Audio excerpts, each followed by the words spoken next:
নির্দিষ্ট কোনো ব্যক্তির ফোন কল আপনি আপনার ফোনে নিয়ে আসতে পারবেন। আপনি আপনার যে প্রিয়জন আছে সেই প্রিয়জনের ফোনে এই সেটিংটি করে রাখবেন, তাহলে তার সকল কল আপনার ফোনে চলে আসবে। এরকম টেক রিলেটেড ইনফরমেটিভ ভিডিও পেতে অবশ্যই আইডিকে ফলো দিয়ে রাখবেন। চলুন চলে যায় মেন ভিডিওতে। প্রথমে আপনি আপনার যে মোবাইল ফোন আছে সেই মোবাইল ফোনের ডায়ালারে চলে যাবেন। সেইখানে আপনি ক্লিক দেবেন। ক্লিক দেওয়ার পর কোনায় দেখবেন 3 ডট লাইন, সেই 3 ডট লাইনে ক্লিক দেবেন। এই যে আমি রেড মার্ক দিয়ে দেখিয়ে দিলাম, কোনায় যে 3 ডট লাইন আছে আপনি এই 3 ডট লাইনে ক্লিক দেবেন। তারপর সেখান থেকে আপনি সেটিং নামক এই অপশানটি পেয়ে যাবেন। আমি রেড মার্ক দিয়ে দেখিয়ে দিচ্ছি। এই সেটিংয়ের উপর ক্লিক দেন।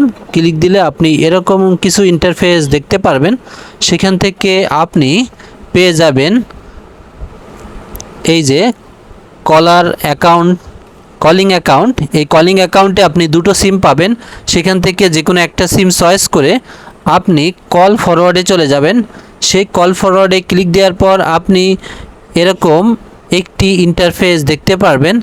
এখানে নেটওয়ার্ক ইস্যুর কারণে কিছুটা দেরি হচ্ছে, আমরা অপেক্ষা করব। এইখানে আপনি এরকম একটি ইন্টারফেস দেখতে পারবেন। তারপর সেখান থেকে আপনি অলওয়েজ ফরওয়ার্ড এইটিতে ক্লিক দেবেন। দিয়ে এইখানে আপনি আপনার মোবাইল নাম্বারটি ডায়াল করবেন। ডায়াল করে টার্ন অন করে দেবেন, তাহলে আপনার কাজ শেষ হয়ে যাবে। তাহলে এরকম টেক রিলেটেড ইনফরমেটিভ এবং গুরুত্বপূর্ণ ভিডিও পেতে অবশ্যই আইডিকে ফলো দিয়ে রাখবেন, এবং তাহলে এরকম নতুন নতুন ভিডিও পেয়ে যাবেন। আর ভিডিওটি অবশ্যই শেয়ার দিয়ে আপনার টাইমলাইনে রেখে দেবেন। ধন্যবাদ।